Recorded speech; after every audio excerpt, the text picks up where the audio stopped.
Bismillahirrahmanirrahim. Assalamualaikum warahmatullahi wabarakatuh. Yang terhormat Bapak Andri Indrawan, SEMAK, selaku dosen pengampu mata kuliah analisis laporan keuangan, dan teman-teman sekalian yang saya banggakan. Sebelumnya, izin memperkenalkan diri, saya Bella Nurfatia Dewi dari Akuntansi 3C. Di sini saya akan mempresentasikan terkait soal tentang laporan arus kas. Terdapat informasi mengenai laporan arus kas pada tahun 2012 dan 2011. Pertama-tama kita buat selisih antara laporan arus kas pada tahun 2012 dan pada tahun 2011. Misalnya seperti pada piutang dagang. Pada tahun 2012 berjumlah 159.000 dan pada tahun 2011 berjumlah 117.000. Jika kita kurangi, kita akan menghasilkan 42.000, yang berarti ini naik dari tahun sebelumnya. Lalu pada persediaan. Pada tahun 2012 bernilai 150.000 dan pada tahun 2011 bernilai 180.000, yang mana ini mengalami penurunan sebesar 30.000 rupiah. Lanjut pada perlengkapan, pada tahun 2012 bernilai 18.000 dan pada tahun 2011 27.000. Ini pun mengalami penurunan sebesar 9.000 rupiah. Dan seterusnya kita buat sampai akhir saldo laba. Lalu kita masuk pada jurnal laporan arus kas. Untuk format laporan arus kas biasanya untuk yang pertama menggunakan nama perusahaan. Namun karena di soal tidak diketahui nama perusahaannya, kita langsung saja pada judul laporan arus kasnya dan periode yang kita akan hitung. Untuk laporan arus kas metode tidak langsung, yang pertama itu ada arus kas dari kegiatan operasional. Arus kas dari kegiatan operasional ini terdiri dari apa saja sih?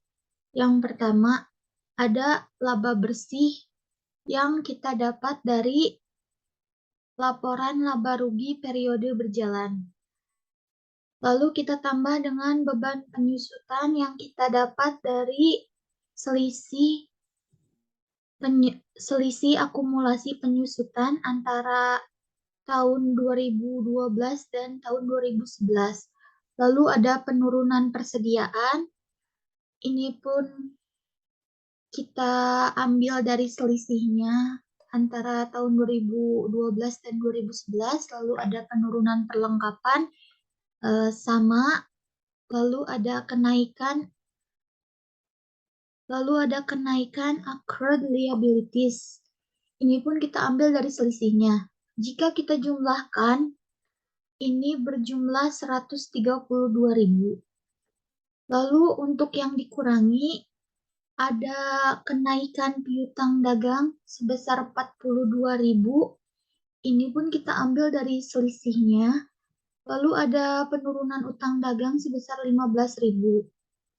Jika kita jumlahkan, ini menjadi minus 57.000 karena ini dikurangi. Jadi kita anggap minus. Jadi untuk arus kas bersih dari kegiatan operasional ini berjumlah 276.000. Dari mana didapat 276.000? Ini kita peroleh dari laba bersih, kita tambahkan dengan ini 132.000, lalu kita kurangi dengan 57.000, yang mana hasilnya 276.000. Lalu yang kedua ada arus kas dari kegiatan investasi.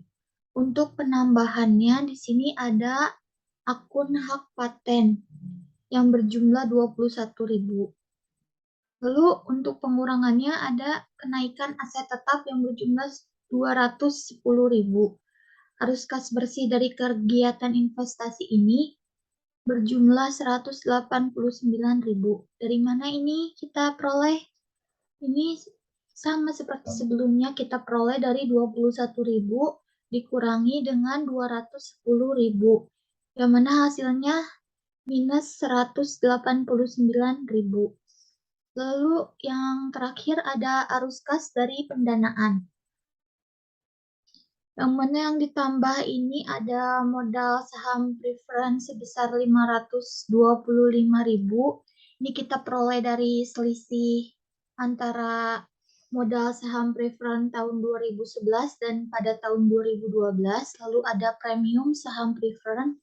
Ini pun sama, kita peroleh dari selisih premium saham preference tahun 2011 dan tahun 2012. Jika dijumlahkan ini berjumlah 645.000.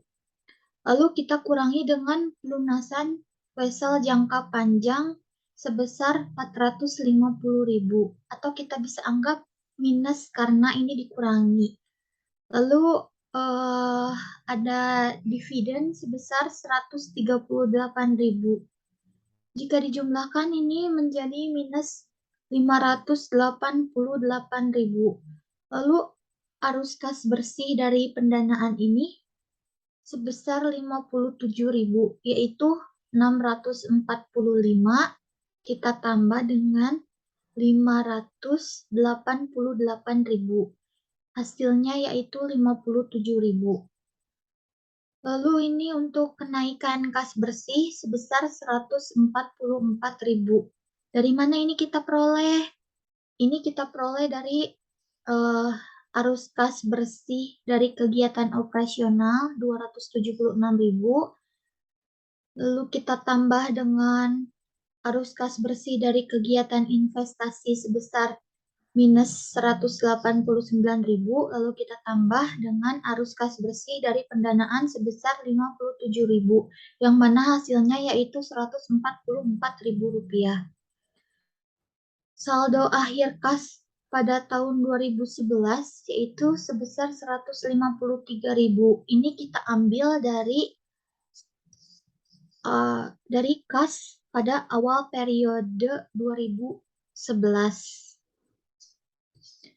Lalu ini kita tambahkan 144 ditambah dengan 153, yang mana hasilnya 297.